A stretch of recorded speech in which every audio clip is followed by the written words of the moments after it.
Okay, looking at Polkadot here. Wow, this too got absolutely annihilated, just like Bitcoin and the other cryptocurrencies. Um, Crazy. So I was looking for. This is so funny to look at now. I was looking for a short position from this zone to this zone if price came up to here. Turns out it never came up to 507. There's a liquidity zone a little bit below that it created, which was right here. And so, I mean, it is normal for price to create liquidity zones. I should have looked for this, to be honest. I knew that price could create a liquidity zone right below the previous one.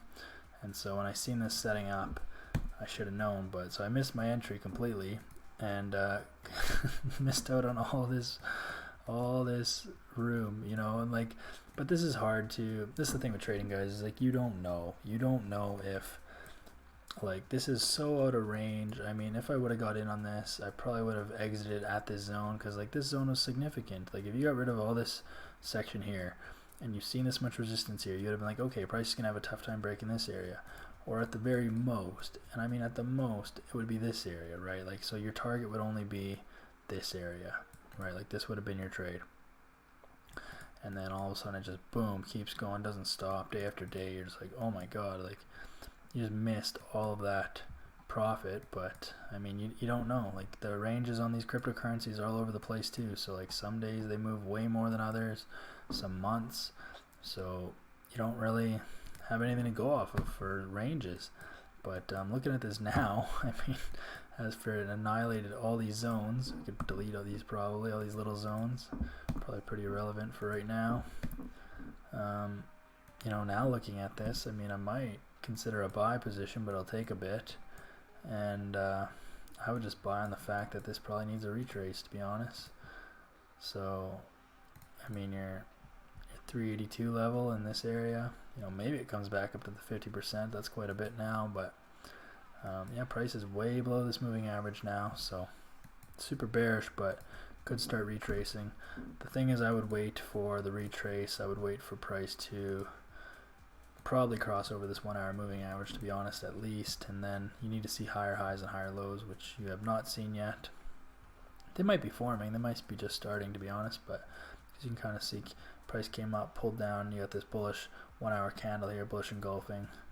So, and this technically made a higher low than here, so they could be kind of just forming, but this moving average is going to take a long time for it to catch up and cross over. So that's what I would wait for. I want to make sure that this is like completely done being sold off.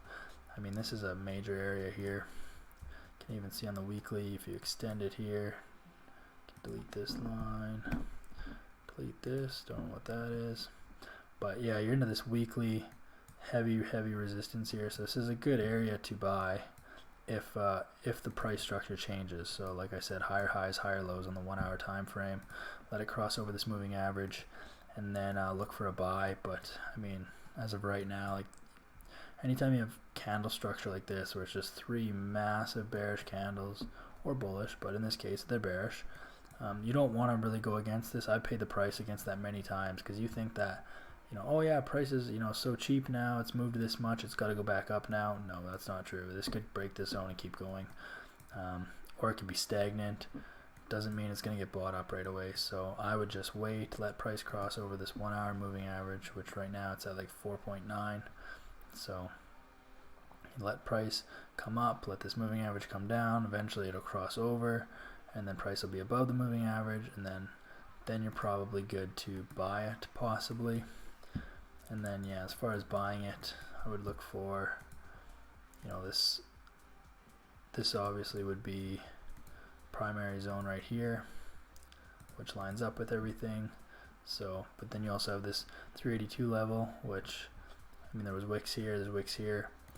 I do like the other one better, and I do think it's more favorable, to be honest, because usually price, you do have like bottom wicks here. So, but this tells me this is like a lower liquidity zone, and you want the upper liquidity zone, because if you're looking at a retracement, you want price, you want to take your trade and base it on your target on the price that it previously tried to push up to. So like right here, this is an area that price tried to push down on and couldn't break. But up here, this is an area that price tried to push up against and couldn't break. So because we're looking at a buy and we're looking at price coming up, those those are the prices we want to see in the area you want to target. And it just so happens that usually the areas are pretty close. So like, I mean, this is kind of all one area, so it's all very similar, but for training purposes, I like to keep in mind these upper areas. So like this wick, these wicks here at the top, you know, is more likely where price is going to go, and you can see it's right at the 50% level. And then yeah, if you drag it down, you can see price rejected this area on the tops here many times, then finally broke, and then yeah, resisted again on the way down. So I do like this area a lot. It's right at $5, so I think I do like that because it's a whole number as well. So I think $5 is going to be the target, but we have to wait until we get higher highs and higher lows. Can't even see the $5 mark. Put it down here. That's a little bit better. So yeah, we're gonna probably wait for this to settle down a little bit, wait for higher highs, higher lows to set up on the lower time frames, like the 1 hour, let price cross over the 1 hour moving average, and then look for a buy, probably back up to this zone, but that could take, you know, a couple weeks for sure. So might even take a week to set up, you know, and really consolidate here. Or it could crack this area and keep going, so we don't know. So I would just be a little bit, I would just play the waiting game with DOT here and just make sure everything sets up the way you want it to, so it's high probability, good risk to reward, and all that, which, you know, it could take a couple weeks. So, but then once we're ready, we're ready to go and make some money. So it's a big part of trading, is just waiting for the right setups. If you take the wrong ones, the only thing that happens is you lose money. So it's not worth taking bad setups. It's much better to wait for good setups. You're literally just waiting to make money. So that's it's a much better scenario for you. So that's Polkadot.